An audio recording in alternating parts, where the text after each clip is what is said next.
What's going on, everybody? So just kind of doing a follow-up video to the Skystars Skylord frame, and basically this one came as a kit, a really interesting kit for a reasonable price for a freestyle setup.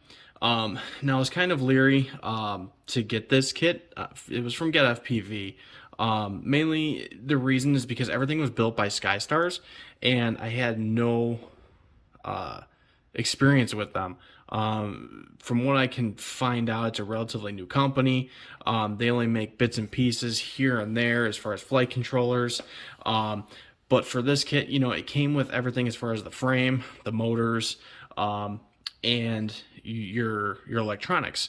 So I was kind of, okay, it's a F7, setup, and but I figured I'd just bite the bullet, and I'm like, you know what, it's $160 kit as of right now, and I'm like, whatever, I'll try it out. And actually turned out to be a pretty decent quad, just looking at it. So I'll kind of go over the components in here of this one. So, and everything's detailed on their website as well. So I'll just kind of go over how I kind of built this one and set it up.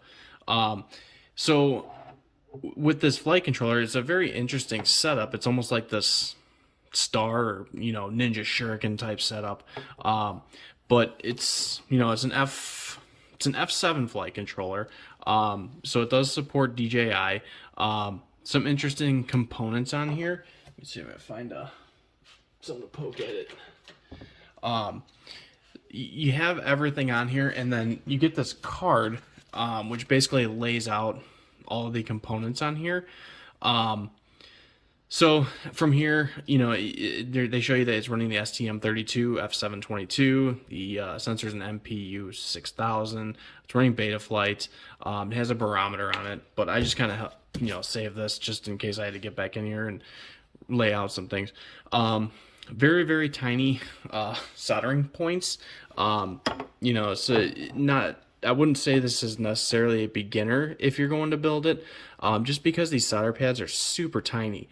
The setup is very interesting and unique. It's got a very large ESC, and it's hard to tell, but if you're looking at the pictures, from the stock photos, that this one has a very, very large metal heatsink on top of it, which was, interesting. So there's definitely some build quality there that they're putting into these.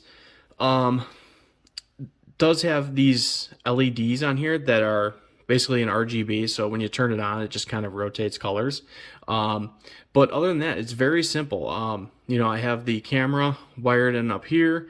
The camera itself, there's no name on it. There's just kind of like an off-brand, but it's a 1/3 sensor, 2.1 millimeter.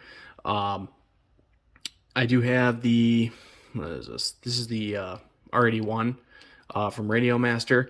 The VTX it comes with is just the XF50804, which is pretty much the same one that's in a lot of these DIY kits for a basic VTX. Same one that's in, say the Tyros.